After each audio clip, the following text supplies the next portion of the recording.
And you're not special. You think you're better than the other women in the program. It's clear to me. And I've had it. You're about to get the wake-up call of your life, Abigail. I'm talking. I'm about to give you the wake-up call of your life. Oh, are you shocked by this? Are you surprised? Going the wrong way on one of the busiest freeways, probably in the country. You should have been doing prison time. You should have been. And you were given a gift, and you have squandered it. I mean, if it's not going to matter, it doesn't. Does my face look like it's going to matter? No, it really doesn't. Okay, you're about to go in just about 3 minutes. I was throwing up all week. I haven't eaten in 6 days. That's why I missed on Wednesday. Abigail, I'm talking. I'm going through an epilepsy diagnosis. I'm having seizures in my sleep. I slept through a therapy appointment. And you're throwing up for days on end. I don't want to hear anything else. This young defendant just couldn't learn her lesson. After getting caught driving drunk and resisting arrest, she somehow avoided jail and walked away with probation. But instead of showing any remorse, she acted like it didn't even matter. Now the judge has reached her limit, and you can tell this time things are about to get serious. Let's see how it all goes down. All right. To the allegation you failed to appear for your appointment with the probation officer scheduled at 8 a.m. on December 18th, how do you plead? Guilty. To the allegation you failed to attend individual therapy at the Guidance Center as scheduled on 12/12, how do you plead? Guilty. And then we're doing and to the allegation you failed to attend your individual therapy on 12/13, how do you plead? Not guilty. All right. All right, I'm going to accept the 2 guilty pleas as knowing and voluntarily given. All right. So I saw you, Abigail, on the 10th. And on the 10th, I let you turn yourself in for a day next door. I let you turn yourself in because I care more about your job than you do. So then the day after that, I do this on Tuesday. You miss your guidance, your therapy appointment on Thursday. And then you miss your appointment with Kara yesterday. And it's like I don't know what you were thinking. Abigail, we've had trouble with you since you came in. It's not use violations. Oh, are you shocked by this? Are you surprised? Well, you should not be. You have consistently, if I count your violations, like I know that we're on number 7, but if you look at them, number 7's 3. Number 6 was 1, 2, 3, 4, right? I mean, it's like Kara's bunching them because it makes sense when you have that many violations in a short period of time. But you're consistently, you think this is Abigail's treatment court, and it's not. Yes, you do. It's a 23rd District Court's treatment court program, and you're not special. You're not special in this program. Everyone else has to show up, and they have to do what they have to do to survive, but not Abigail. Abigail can cancel her appointments as she sees fit. She can miss things, and it's a consistent pattern. And the response that we always get from you is like, well, I have a job. Well, your recovery is more important than your job, because if you're sitting in Wayne County Jail, quite frankly, Abigail, on this, it should have been charged as a 3rd, and you should have a felony right now. Because let's talk about your record for a minute. You've had 3 drunk drivings in how long? Within a couple of years. Right? When was your first one? February of 2023. Okay. When was your second one? December last year. Of 23? Yes. Okay. Oh my gosh. When was your third? April of 24. 3 drunk drivings in a year?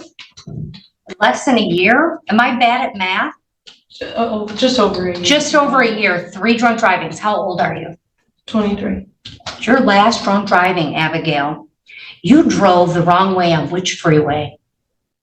Which one? 75. 75, we are miles out of Detroit. One of the busiest freeways in the state of Michigan, and one of the busiest areas in the state of Michigan. And you drove the wrong way on the freeway. That's how drunk you were. I understand, Your Honor. Okay, well, we're going over it because I don't think you do. I genuinely do not think you understand. Driving the wrong way on I-75 is bad enough. But what really shocks me is how she treated her second chance. Instead of fixing things, she ignored treatment, skipped meetings, and acted like rules didn't apply to her. The judge gave her every opportunity, and she still threw it away.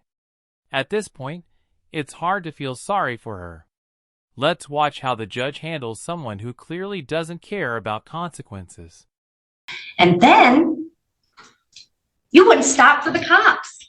And a cop had to tap your car to get you to stop and get you from killing someone else or killing yourself at 23 years old, your third one in just over a year. And you got a gift. One, you got your life. You're not dead. You're not in prison for killing someone else, which is a miracle, going the wrong way on one of the busiest freeways, probably in the country. We're the Motor City, and you're driving the wrong way on one of the busiest freeways outside of Detroit. Then you get the benefit somehow of, instead of having a felony, you get the benefit of getting a misdemeanor for this. And in exchange, you have to do a treatment court program. That's the thing. And you should have been doing prison time. You should have been. Or at least significant jail time. And you were given a gift and you have squandered it. I have watched you since you come into this program. You think you're better than the other women in the program. It's clear to me. You think that, well, I'm going to start sponsoring someone, and you have all this time for all of these other activities. You don't have time to show up and do the things you have to do to stay out of jail. And I've had it. You're about to get the wake-up call of your life, Abigail. I'm talking. I'm about to give you the wake-up call of your life, okay? Because have you ever been to Wayne County Jail? No. Okay, you're about to go in just about 3 minutes. But let me tell you something. I have been to Wayne County Jail. I've been to Wayne County Jail a lot. I was there when I was a defense attorney, and I was there when I was a prosecutor. And it is not a nice place. It is not a pleasant place. And me giving you a day next door is not teaching you anything. I need you to understand you are looking at months in jail. Months. And quite frankly, even at their new facility, probably one of the grossest jails I've ever been in. And with people who are sitting in jail, awaiting trial or sentencing on pretty significant crimes. And you'll probably think you're better than them. And you're not, Abigail, because that's where you should be. So you are getting the wake-up call of your life. You're going to sit down in the Wayne County Jail. What's your rec? 3 days. 5 days. You're doing 5 days in the Wayne County Jail. You got nothing else to do? Forget your job. Forget everything else, Abigail. I want you to understand this. I want you to really reflect on the next 5 days. I want you to sit there and think, is that the life you want? Or do you want to comply? I'm talking. You can either comply with this program and get it together, or you can go do your 90. It makes no difference to me. I'd prefer you be here. I prefer you get the help you need, because whether you realize it or not, you have a problem, and you belong in this program more than a lot of the other women that are here. Because what you have done on these 3 offenses is abysmal. It's terrifying. You're doing your 5 days at the Wayne County Jail. I'm writing no early release. You're gonna really reflect. You'll be out for Christmas. My gut tells me to give you 7, and I don't know that you deserve that yet. You're going in right now. You'll get out in 5 days. No early release. I can't explain No, I don't need it. I don't care what you want. Okay, go ahead, Al. Go ahead. Let's see if we can get you up to 7 days. Tell me what you got. The second she interrupted the judge, you could tell things were about to go downhill fast. The judge had already shown her patience, even keeping the sentence to just 5 days in jail, which is honestly a light outcome. But instead of taking responsibility, she kept arguing like she still had control. Moments like this really show who's learned from their mistakes and who hasn't. Let's see how the judge handles this final moment of defiance. I mean, if it's not going to matter, it doesn't. Does my face look like it's going to matter? No, it really doesn't. I had a lot of really nice things to say about the program. I really appreciate being here. I understand that what I did is absolutely horrible. I feel awful about it every single day. I'm haunted by it, honestly. You should be. And I feel really, really grateful to be in this program and to have the opportunity to work towards a better life versus just incarceration. And I feel really grateful for treatment. Well, show up and do the program or go sit in jail. That's your option. I was And when throwing you come up back- all week. I haven't eaten in 6 days. Abigail. That's why I missed on Wednesday. Abigail, listen to me. I'm going through an epilepsy diagnosis. I'm having seizures in my sleep. I slept through a therapy appointment, and I have a text from Josh that says any day that we need Zoom, we can use it. And then I showed up.